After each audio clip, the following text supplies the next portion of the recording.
Raging Gale by James Ryan. Read by the author. Part the 75th. Hope sinks in the drink. Which is why, Abigail continued to explain to Hope regarding Charles, confronted with another woman doing as I had. Having been in her position, I could not cast her to a fate I had avoided. Even were she meant by Providence to suffer that, I could not have that happen at my hand. I could not bring myself to expose her, to suffer what I did not. I feel that would not have been right. Hope sighed, feeling she had to accept what was being said, despite not agreeing with all of it. But at the same time, I could not encourage her to stay.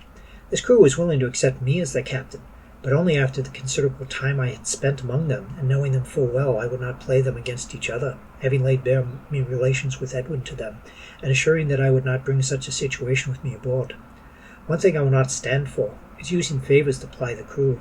It be the way of mutiny soon after, when it goes awry. Something that nearly cost you your place with me when you returned to Flirts. Hope just stared at Abigail. She felt her face heating up, and tried to fight turning a bright red before her. I watched ye. The figure of a lad she cut.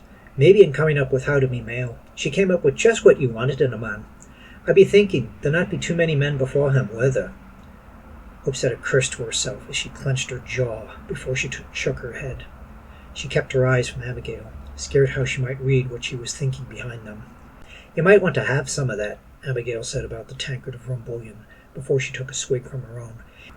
You might want to have some of that, Abigail said about the tankard of rum bouillon, before she took a sip from her own. It does wonders for dulling any pains you have. And don't think you're a fool for falling for her. Obviously you've been busier playing with strings on your instrument than with the lads.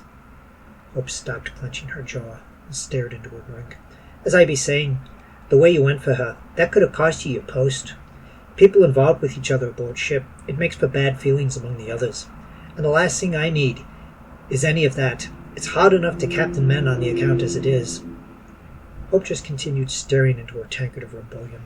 Mind ye, the way the two of you were going towards each other, that might have been interesting if things had got under full sail in that courtship, and with lightning speed, Hope's tankards went to her lips, tiny rivulets of rum bouillon coming down the sides of her mouth as she drained her cup.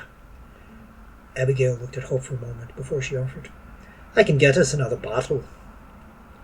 Thank you for taking this moment with me. If you want to keep up with new chapters as they get posted, please subscribe to the channel, and click the bell icon for notifications for when pieces go up.